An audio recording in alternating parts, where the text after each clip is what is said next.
চাঁদপুরের একই পরিবারের তিনজনকে কুপিয়ে জখম, ভাতিজা নিহত, আটক তিনজন। চাঁদপুরের ফরিদগঞ্জে বিদেশের টাকা লেনদেনের জেরে চাচার ধারালো অস্ত্রের আঘাতে ওমান ফেরত ভাতিজা বাবু গাজী নিহত হয়েছে। একই ঘটনা বাবা রওশন গাজী ও ভাই এমরান হোসেনকে হাসপাতালে চিকিৎসা দেওয়া হচ্ছে।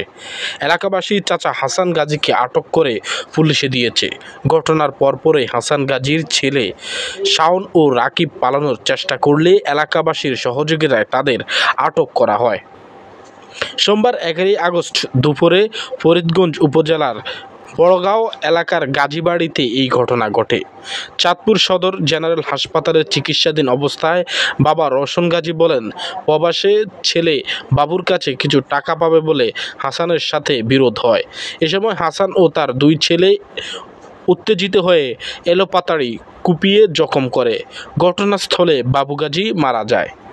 এদিকে গুরুতর আহত এমরানকে ঢাকা মেডিকেল কলেজ হাসপাতালে পাঠানো হয়েছে।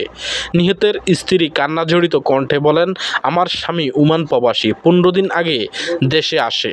সেখানেই হাসান কাকার টাকা দিয়ে দিয়েছে, সেই রসিদ আছে। তারপরও আমার সব শেষ করে দিল। এ বিষয়ে অতিরিক্ত পুলিশ সুপার লুৎফুর রহমান জানান, হামলাকারীদের মধ্যে 3 জনকে গ্রেপ্তার করা হয়েছে।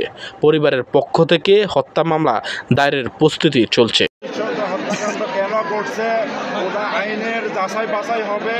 যারা দোষী, যারা এই কাজ করছে, অবশ্যই ওনাদের আইনের আওতায় নিয়ে ওনাদেরকে সঠিক একটা বিচার করতে হবে।